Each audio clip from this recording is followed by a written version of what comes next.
But words are things, and a small drop of ink, falling like dew upon a thought, produces that which makes thousands, perhaps millions, think. This is a direct quotation taken from Lord Byron, one of the most influential English and Romantic poets. If one likes this kind of poetry, then they likely have been exposed to a culture which cherishes and reproduces this form of poetry. Think of an upper-class white family or somebody in the English literature studies. However, if one comes from a different socio-cultural background, such as a working-class immigrant family, it's very likely that one will not appreciate this kind of work, as it will be of a different cultural expression that requires prior socialization for understanding. Similarly, if one comes from a working-class conservative family, one may never understand why exactly modern art is considered art and not something else. They simply lack a certain amount of cultural capital, as understood by Pierre Bourdieu,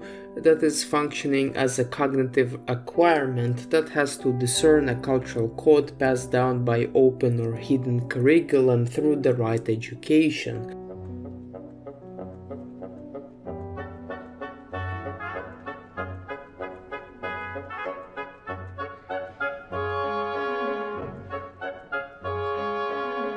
Works of Shakespeare, classical music, and much of the Western literature is predisposed on such a cultural code, to whose deciphers it provides a significant cultural capital on its own that transforms into manners and is unequally distributed, which further drives the class distinctions. Such a quick introduction should give you an idea of what this presentation will be about, but to be more clear, it's about Pierre Bourdieu's understanding of taste and manners, as well as the cultural and emotional capital that is inescapably intertwined with it. But for the sake of not confusing anyone, let me explain what Pierre Bourdieu had meant by this paper with references to other papers. Essentially, we learn how to perceive through means of deciphering cultural language, which itself is a product of upbringing and education. Think of the combination of different capitals that socialize people to judge taste in a certain manner. Let me quote Pierre Bourdieu directly.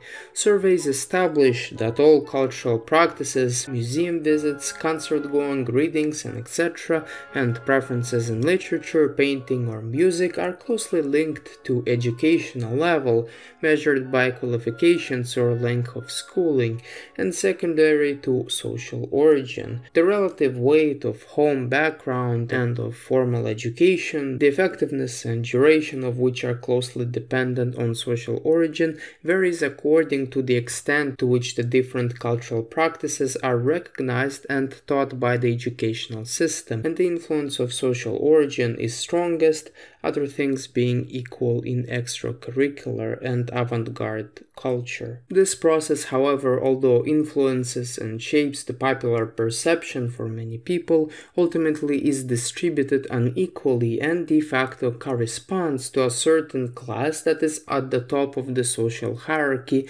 which further advances their own class interests at the expense of other classes. Strangely enough, Pierre Bourdieu relates this phenomenon to the nobility, given he comes from France, arguing that, and I quote, "Even in the classroom, the dominant definition of the legitimate way of appropriating culture and works of art favors those who have had an early access to legitimate culture in a cultured household outside of scholastic disciplines, since even within the educational system it devalues scholarly knowledge and interpretation as scholastic or even pedantic in favor of direct experience and simple delight, thereby shaping the rest of society with accordance to those on the top."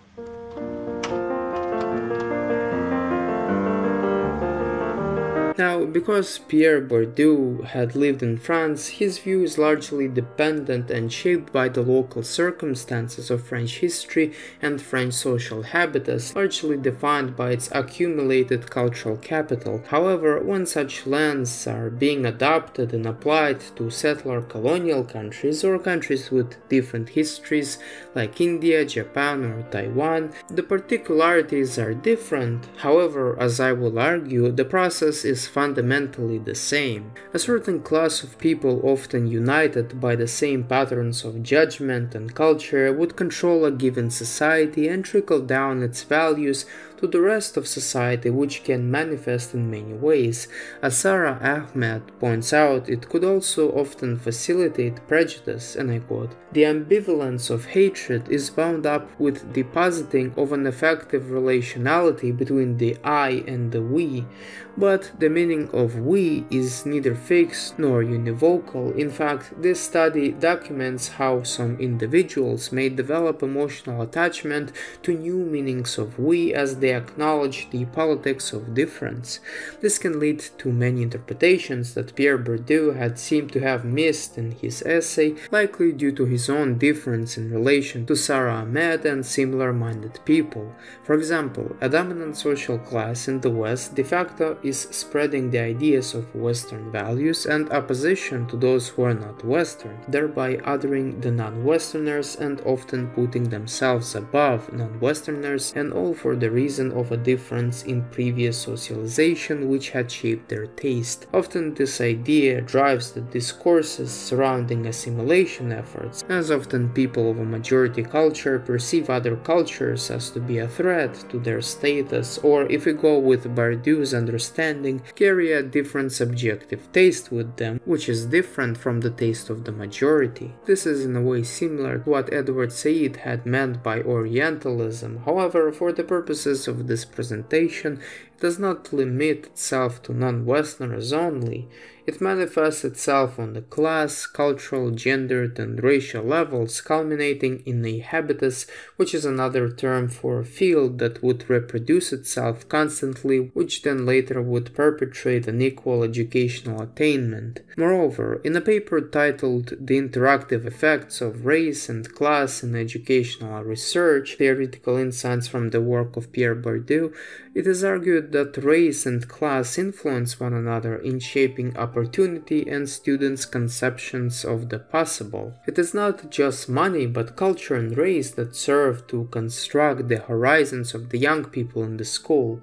These students distinguish themselves from those other students who fit in the college environment by virtue of the race and class markers of their habitus. While there are some students who question current status arrangements and rail against the system, many of the students in the school accept these educational opportunity arrangements as the natural order. By using the theoretical construct of habitus, culture, race, and class distinctions can be viewed as forms of symbolic violence, wherein the dominated class accepts as natural their position in the hierarchy. Although, according to Bourdieu, it is a combination of economic, cultural, and social capitals that our dominant class assigns as most valued, there is also a debate about how many capitals there are. For instance, some academics went as far as to suggest that this relationship is also true when it comes to the emotion, which cannot be just reduced to biology. For example, there are many other ways the cultural norms of the dominant class could be reproduced. Emotional capital is one of them. Consider an emotional labor where a specific division of labor requires a specific emotional capital or a type of emotional adaptation or even emotional intelligence.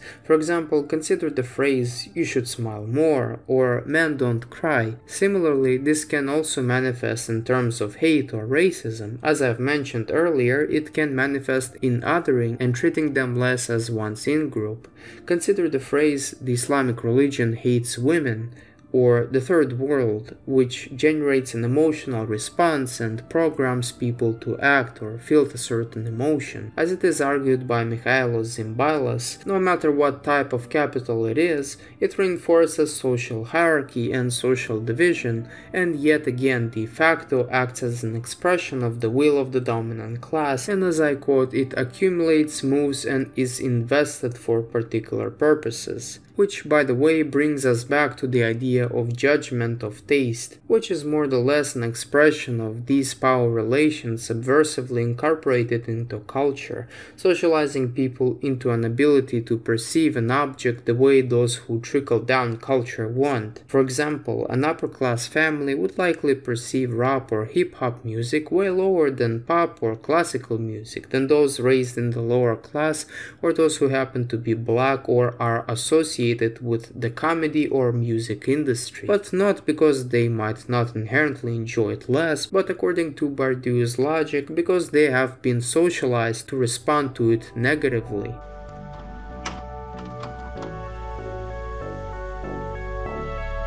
Before concluding, there could be many critiques being leveled against Pierre Bourdieu's paper. It is to an extent Eurocentric, as I have alluded to before, as it only focuses on the French and class experience, often ignoring colonialism and not putting race and class together in the intersectional analysis. But at the end of the day, one might easily say that it's counterproductive to critique it, as his methodology could also be applied to fix this, and considering he is well cited among the critical theorists who then apply it intersectionally, I don't think it's a critique of his actual contribution, but rather his potential contribution which he did not make, but now is being realized by other people, such as Sarah Ahmed and Edward Said. Similarly, Bourdieu could also be critiqued from a different perspective, and it can be said that he over-exaggerates the impact of the dominant class has on society and diminishes subjective individual preferences for taste. It can further be stated that it also diminishes the countercultures of those who don't happen to be the dominant class, who have a hierarchy of their own and determine the taste of their community accordingly, though it is unclear to what degree our tastes are determined by our culture or our subculture, and to what degree they are determined by our own subjectivity, and frankly it will be very hard to measure. Similarly, at least in the West, in the recent years the dominant culture has been heavily challenged,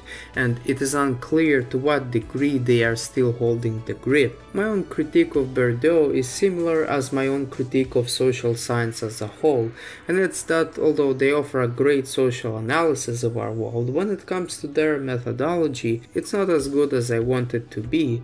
Often complex words have different meanings depending on the type of paper you are reading, as they are used in different contexts, and often one phenomenon is captured by different words, although they might mean the same thing, and vice versa. Consider the word social capital. Now, it can mean multiple things at the same time, such as cultural capital, connections, which by the way are related to cultural capital, emotional capital, and taste, and depending on the context, it could mean one of the following, or both of them, or most of them, or all of them, or even none of them. To build more on that, the word habitus had slight deviation in the way that it was explained by Bourdieu, another paper I was reading, a Wikipedia page I was reading, and a video I was watching on the same topic. Similarly, there are no examples or attempts to illustrate a new concept to the reader throughout the paper and often in other social science papers, which unfortunately results in misunderstanding. But to what extent this is a critique of Pierre Bourdieu or a critique of the whole field as a whole is a matter of debate. But in any event, the goal of this presentation was to show that our perceptions and even our taste in some cases are not our own, but largely depends on a particular culture in which we happen to socialize into, and this socialization largely reflects the interests of the dominant classes. And I think Pierre Bourdieu's paper and other papers I have referenced throughout this presentation have demonstrated it fairly well.